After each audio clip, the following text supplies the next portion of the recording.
المشاهدون الكرام، السلام عليكم ورحمة الله تعالى وبركاته. نشرة الأخبار من الفضائية الإريترية، وفيها إجراء فحوصات طبية لمعرفة أو متابعة الحالة الصحية للمحاربين القدامى المعاقين.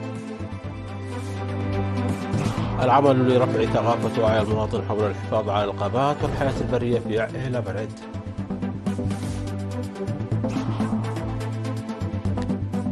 تخريج دفعة من الشباب في مهن متنوعة في منطقة محلاب في إقليم عنسبة. محادثات بشأن مهمة قوات التحالف خلال لقاء بايدن والسوداني. ألمانيا تحض الصين على المساهمة في سلام عادل في أوكرانيا. وعشرات القتلى في جراء الأمطار في عمان وباكستان.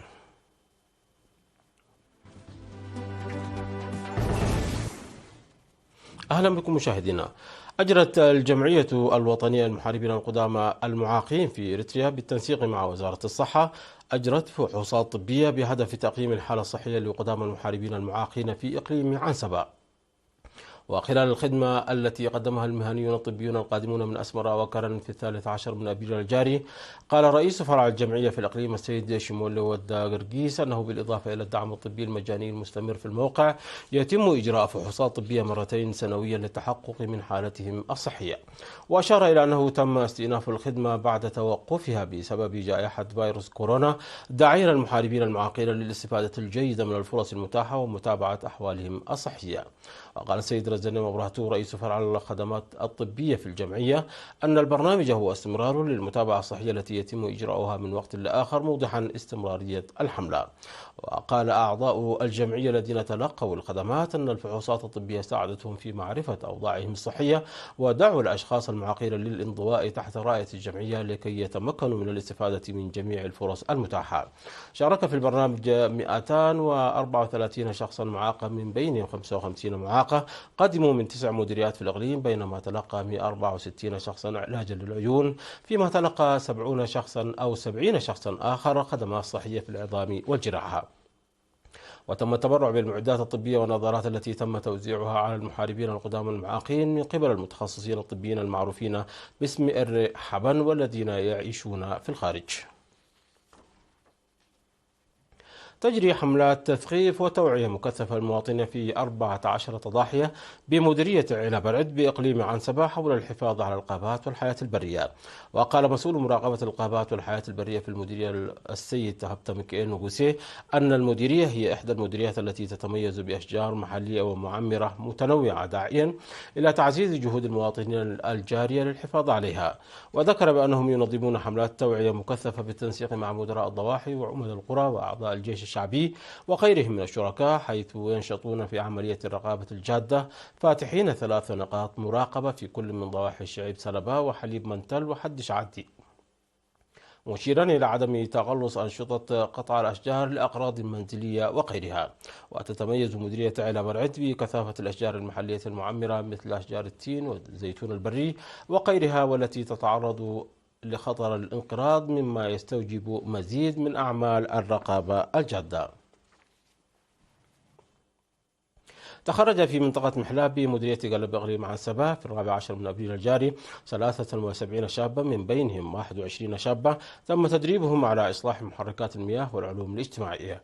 وقال الشاب نطر برخة رئيس الاتحاد الوطني للشباب والطلبة في المديرية أنه تم تدريب 20 متدربا على إصلاح محركات المياه لمدة 4 أشهر، و53 متدربا في العلوم الاجتماعية لمدة شهر واحد.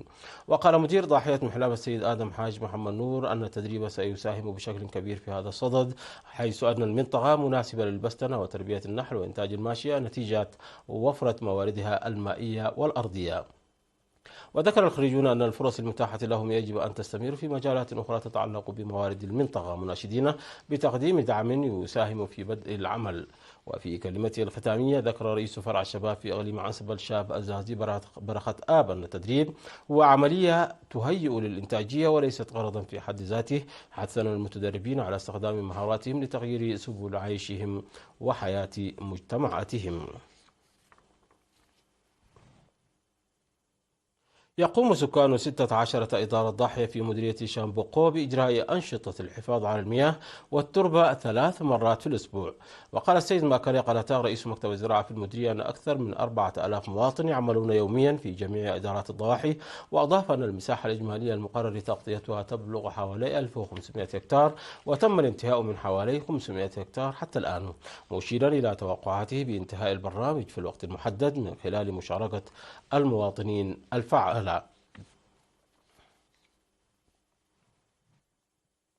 نظم مستشفى مايا عيني العمومي محاضرة لسكان مناطق المديرية لرفع مستوى الوعي العام حول الوقاية من مرض الملاريا. وقال مدير المستشفى الدكتور تسفو قبرهيوت أنه يمكن الوقاية من مرض الملاريا من خلال إجراء عمليات النظافة البيئية المناسبة واستخدام الناموسيات. وحث ممثل الصحة المجتمعية الشاب أخليل سيوم السكان على ممارسة النظافة البيئية المنتظمة واستخدام الناموسيات التي توزعها وزارة الصحة من وقت لآخر، حيث توجد آبار وأنهار مفتوحة في المنطقة يمكن أن تعرضهم للإصابة بالملاريا. من جانبه حث مدير المديرية بالإنابة على مواصلة حملات التوعية الصحية الرامية إلى رفع الوعي الصحي. بدورهم قال المشاركون أن التنوير المقدم عزز من معارفهم وساعد في تعزيز مساهمتهم في الوقاية من الملاريا، وطالبوا برش المبيدات الحشرية في المناطق التي يمكن أن يتوالد فيها البعوض.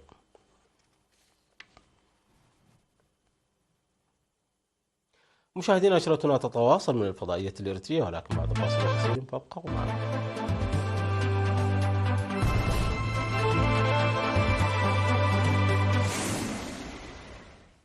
أهلا بكم مجددا.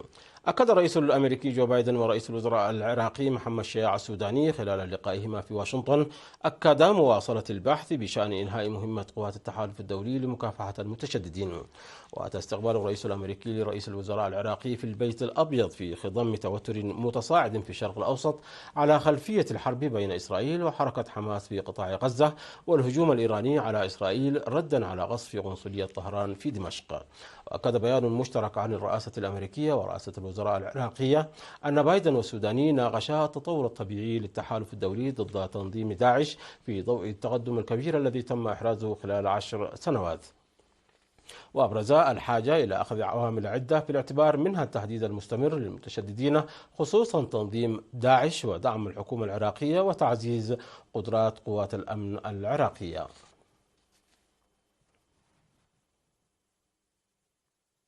حض المستشار الألماني أولاف شولتز والرئيس الصيني شي جين بينغ على المساهمة في إحلال سلام عادل في أوكرانيا، في حين قال بينغ أن علاقات بلاده مع ألمانيا تستمر في التطور مع السعي لإيجاد أرضية مشتركة وتنحية الخلافات جانبا. واصل شولتز إلى الصين مستهلا جولة يهدف خلالها إلى تعزيز العلاقات الاقتصادية مع أكبر شريك تجاري لبرلين، وهي الزيارة الرسمية الثانية له منذ توليه منصبه نهاية عام 2021. وقال للرئيس الصيني أن هذه المسائل تؤثر بشكل مباشر على مصالحنا الأساسية، مشيرا إلى أنها تلحق ضررا بكامل النظام العالمي لأنها تنتهك مبدأ من شرعة الأمم المتحدة. وقبيل اللقاء الذي انعقد في اليوم الأخير من الزيارة التي تستمر 3 أيام، كتب شولز أن اجتماعه مع الرئيس سيركز أيضا على طريقة المساهمة بشكل أكبر في تحقيق سلام عادل في أوكرانيا.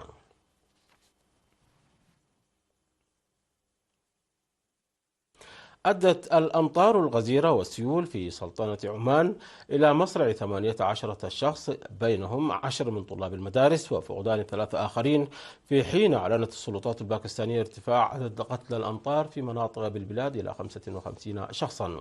وقد قررت السلطات العمانية تعليق العمل في جميع وحدات الجهاز الإداري للدولة والعاملين في منشآت القطاع الخاص في 5 محافظات شمالي البلاد بسبب تطورات الحالة الجوية. بدورها أعلنت السلطات الباكستانية ارتفاع عدد قتلى الهطل الشديد للأمطار في عدة مناطق في شمال ووسط وجنوب البلاد إلى 55. وذكرت مصادر حكومية أن عدة بلدات ساحلية تطل على بحر العرب جنوبي باكستان شهدت جرفا لبنى تحتية بسبب تدفق السيول من الأودية.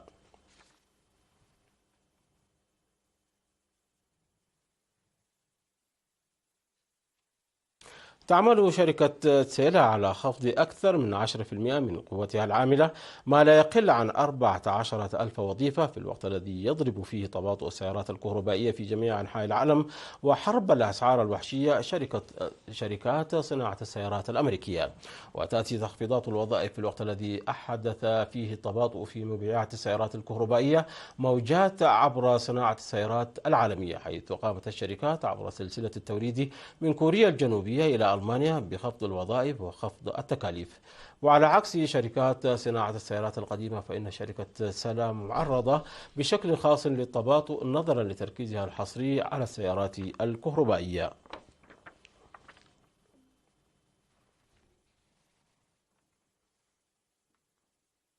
مشاهدينا، قبل الختام إليكم تذكير بأهم ما جاء في هذه النشرة من أنباء. إجراء فحوصات طبية لمتابعة الحالة الصحية للمحاربين المعاقين القدامى في إقليم عنسبة. العمل لرفع ثقافة ووعي المواطن حول الحفاظ على الغابات والحياة البرية في علب العد. تخريج دفعة من الشباب حصلوا على مهن متنوعة في منطقة محلاب في إقليم عنسبة. ومحادثات بشأن مهمة قوات التحالف خلال لقاء بايدن والسوداني. ألمانيا تحض الصين على المساهمة في سلام عادل بأوكرانيا. وعشرات القتلى جراء الأمطار في عمان وباكستان.